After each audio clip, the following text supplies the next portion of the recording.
ஜெபத்தில் தெளிவு முக்கியம். Praise the Lord. தாவீது, நான் யூதாவின் நகர்களில் ஏதேனும் ஒன்றிற்கு செல்லட்டுமா என்று ஆண்டவரிடம் கேட்டார். செல் என்றார் ஆண்டவர். எங்கு செல்லலாம் என்று மீண்டும் தாவீது வினவ, எபிரோன் என்று ஆண்டவர் பதிலளித்தார். 2 சாமுவேல் 2:1. இங்கு தாவீது தான் குடியிருக்க எங்கு போக வேண்டும் என ஆண்டவரிடம் கேட்பதை பார்க்கிறோம். எந்த முடிவு எடுக்க வேண்டும் என்றாலும் ஆண்டவரிடம் ஒரு நண்பனைப் போல கேட்டு அவர் சொல்படி முடிவு எடுத்து தன் வாழ்வை நடத்தியதால்தான் ஆண்டவர் தாவீதை தன் இருதயத்திற்கு ஏற்றவன் 1 சாமுவேல் 13:14 என்று சொன்னதில் எந்த வியப்பும் இல்லையே. இதேபோல்தான் சிக்லாக்கில் தன் நகரையே தீக்கிரையாக்கி தன் குடும்பத்தினரை சிறைப்பிடித்து கொண்டு போன அமலேக்கியரை தொடர்ந்து செல்லவா என அதையும் ஆண்டவரிடம் கேட்டு அதன்படி நடந்த தாவீது ஆண்டவரின் இருதயத்திற்கு ஏற்றவர்தானே. எதையும் ஆண்டவரிடம் விசாரித்து அவர் சொற்படி நடந்த தாவீது பெற்றது வெற்றிதானே தவிர தோல்வி இல்லை. பாருங்கள், எங்கு வசிக்கலாம் என்று ஆண்டவரிடம் கேட்டபொழுது கூட எங்கு போகலாம் என்று தான் முதலில் சொன்ன இடத்திற்கு ஆண்டவர் சரி என்று சொன்னவுடன் அந்த நகரத்திலும் ஆண்டவரே எந்த இடத்தில் தான் வசிக்க வேண்டும் என கேட்கிறார்.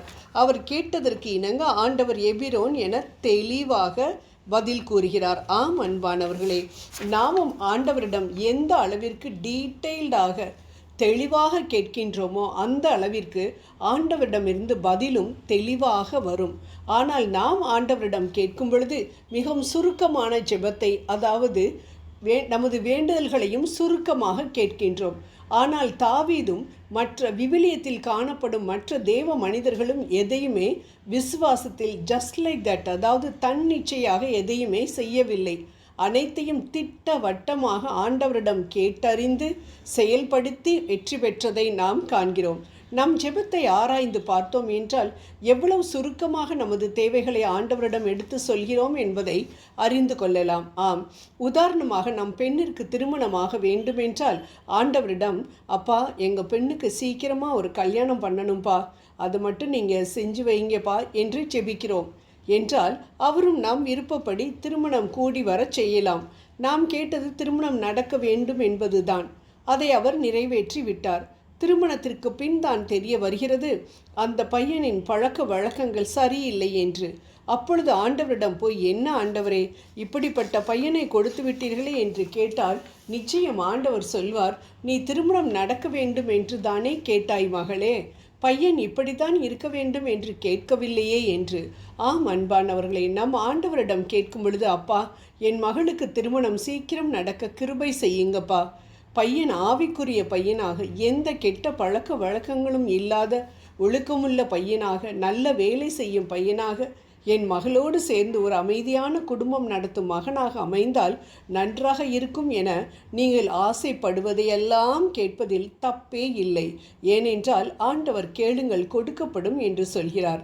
நமது விருப்பங்கள் அனைத்தையும் ஜெபத்தில் சொல்லிவிட்டு இயேசு எவ்வாறு தம் அப்பாவிடம் ஜெபித்தாரோ, என் சித்தத்தின்படி அல்ல உம் சித்தத்தின்படியே ஆகட்டும் என்று அவரது சித்தத்திற்கு நமது தேவைகளை ஒப்படைத்து விட்டால் நம் விண்ணக தந்தை அவரின் பிள்ளைகளாகிய நம்மை மகிழ்ச்சிக்குள்ளாகும் காரியத்தை தான் செய்வார் என்பதில் சந்தேகமே இல்லை. ஆம், அவரது சித்தத்தை நாம் செய்ய தேவையான ஆலோசனைகளை கொடுப்பதில் வல்லவர் அவர். அவரிடம் கேட்கும் நாம் அவரது ஆலோசனை கேட்டு அதன்படி நடந்தால் நிச்சயம் வெற்றி காண்போம். ஜெபம் செய்வோம். அன்பின் தேவனே, நாங்கள் உம்மிடம் எதை கேட்டாலும் தெளிவோடு கேட்க கிருபை புரியும்.